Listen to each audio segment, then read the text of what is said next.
अगली खबर का रुख करते हैं। भीम आर्मी के चीफ चंद्रशेखर आजाद पर गोलियां चली हैं। चंद्रशेखर पर अज्ञात लोगों ने फायरिंग की है।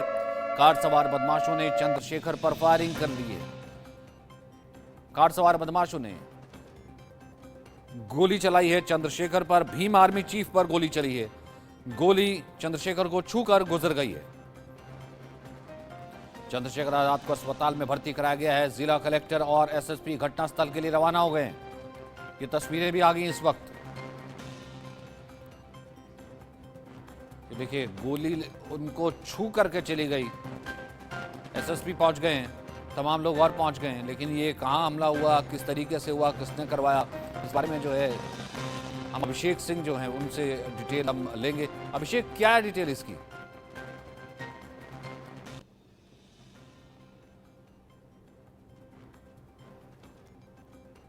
अभिषेक,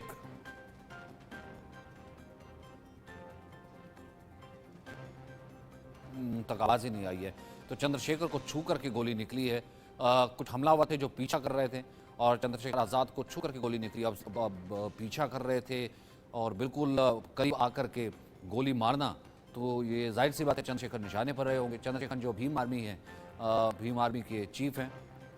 फिलहाल ये कहा जा रहा है कि खतरे से उनकी हालत बाहर है, लेकिन जिस तरीके से ये हमला किया गया, ये अपने आप में कई सवाल खड़े करता है कि आखिरकार चंद्रशेखर आजाद किन लोगों के निशाने पर थे, कौन वो लोग थे जिनके निशाने पर चंद्रशेखर थे। अभिषेक अब जुड़ गए हैं। अभिषेक, क्या डिटेल है इस घटना की? जी हाँ, बिल्कुल। ये चंद्रशेखर रावण पर सनसनीखेज तरीके से हमला किया गया। हमला लग रहा है शुरुआती दौर में प्रेमिस ऑफ एसआई कि एक शूट टू किल है घटना, और ये हत्या करने के इरादे से आए थे। बाकायदा देवबंद और शामली रोड पर यह घटना को अंजाम दिया गया है। उस वक्त जो ड्राइवर था चंद्रशेखर रावण की गाड़ी में जो ड्राइव कर रहा था, उसके पैरेलल ही इन लोगों ने, शूटर्स ने गाड़ी लगाई है चंद्रशेखर रावण की सीट के बगल में, यानी को पायलट सीट के बगल में, और वहां से ताबड़तोड़ राइफल से गोलियां चलाना शुरू किया है। और यही वजह है कि इंटेंसिटी इतनी हाई थी उन गोलियों की कि बाकायदा वो दरवाजे को चीरते हुए सीट तक पहुंच गए। अभी फिलहाल जो जानकारी मिल रही है वहां पर अपने लोकल सूत्रों से हमें, कि वहां चंद्रशेखर रावण डॉक्टर बजपाल जी को, और आपके पास से आप जानकारी, मुझे इतना याद नहीं क्योंकि मुझे थोड़ा घबराहट हुई अचानक तो गोली चली। तो मैंने फिर एक सहारनपुर के वरिष्ठ अधिकारी को मैंने फ़ोन किया और मैंने उनको जानकारी दी कि भाई ऐसे गोली चली है और मुझे पेन हो रहा है, तो मुझे लग रहा है गोली लग गई है। हाँ, एसएसपी सहारनपुर को मैंने फ़ोन किया था, मेरे याद है। किसी के ऊपर कोई शक, कोई बात? मेरा किसी से कोई झगड़ा नहीं है भाई। अच्छा।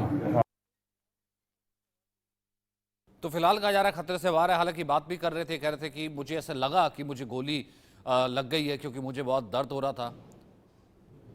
अभिषेक, ये उनकी बाइट भी आ रही है। फिलहाल तो खतरे से बाहर बताया जा रहा है, लेकिन चंद्रशेखर आजाद पर इस तरीके से भीम आर्मी चीफ पर हमला करना, युवा नेता है, खूब अपनी आवाज रखते हैं, बोलते हैं, पर फिलहाल तो ऐसा लग रहा है कि गोली से हमला करना और पीछा करना हमलावरों के द्वारा मंशा हत्या की थी।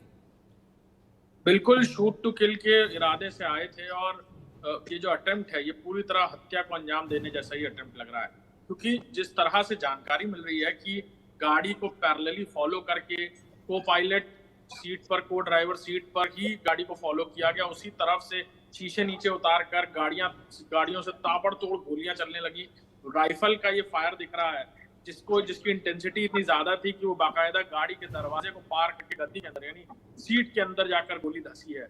पीछे शीशे टूटे हुए हैं, शीशों पर भी लगातार फायरिंग की गई है। पीछे की ड्राइवर सीट के पीछे जो सीट्स हैं उन पर भी गोलियों के निशान दिख रहे हैं। चंद्रशेखर रावण जहां बैठे उसके पीछे की सीट्स, दरवाजों पर भी गोलियों के गनशॉट्स हैं।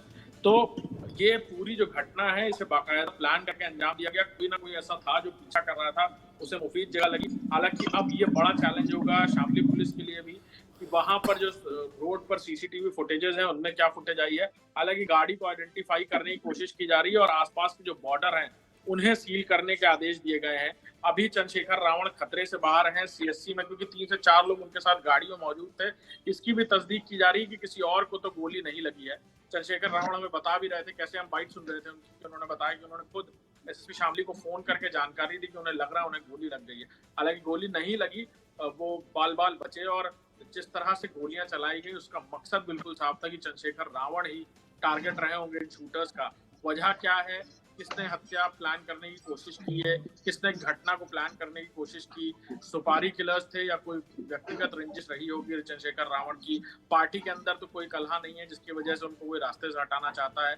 लोकसभा चुनाव को लेकर किसी को कोई खतरा तो नहीं है।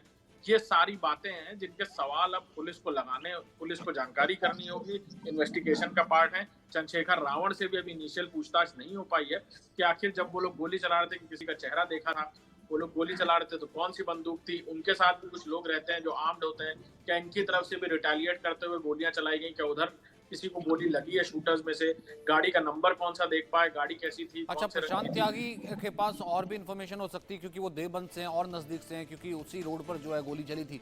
प्रशांत, और क्या इसमें से निकल करके आ रहा है? जी बिल्कुल, जिस प्रकार से मैं बात करूं तो देवबंद की जिस समय ये हमला होता है उससे मात्र 1 घंटा पहले ही जो सहारनपुर के डीएम और एसएसपी देवबंद में ही थे, वो शांति समिति की बैठक को आज यहाँ पर संबोधित करने पहुंचे थे। मात्र जहाँ पर ये घटना स्थल है वहां से बात करें तो 10 मीटर का केवल फैसला होगा। अधिकारियों के जाते ये घटना हो जाना कहीं ना कहीं बहुत बड़ी बात है। और अब फिलहाल की बात करें, वर्तमान की बात करें तो जो भीम आर्मी के जो समर्थक हैं वो लगातार यहाँ पर एकत्रित हो रहे हैं।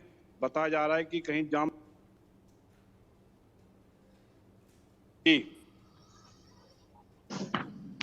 जी, अंत में क्या आप दोहरा रहे थे? उस वक्त तो सिग्नल चला गया था कि ठीक है, जी, भीम मैं आर्मी के लोग इकट्ठे हो गए हैं, वो आ रहे हैं यहाँ पर हाल भीम जानने के आर्मी लिए। के जो लोग- और फिलहाल जी, जी। कुछ पता लग पाए कौन थे हमलावर, कहाँ अभी तक फरारी हैं, क्या है? अभी जो जानकारी मिली है, बाकायदा जो गाड़ी का नंबर ट्रेस किया गया है, जिस गाड़ी में हमलावर थे उनकी पहचान की जा रही है। सीसीटीवी कैमरे जो रोड पर खंगाले जा रहे हैं और बताया जा रहा है कि जो चंद्रशेखर जो भीम आर्मी के जो समर्थक है वो कहीं ना कहीं वहां पर इकट्ठा भी देवबंद में होने लगे हैं। इसी की वजह से पुलिस को यहाँ पर तैनात कर दिया गया है। आसपास के जो जिलों का भी यहाँ पर फोर्स बुलाया जा रहा है क्योंकि लेकिन माहौल गनीमत खराब हो रही कि सकता है। बाल कल बाल 15 बच इस गए, भी- क्योंकि जिस तरीके से गोली चलाई गई। बहुत बहुत शुक्रिया आप दोनों का मेरे साथ जुड़ने के लिए। इस खबर पर रहेगी हमारी नजर। एक छोटे से ब्रेक के लिए रुक रहे हैं।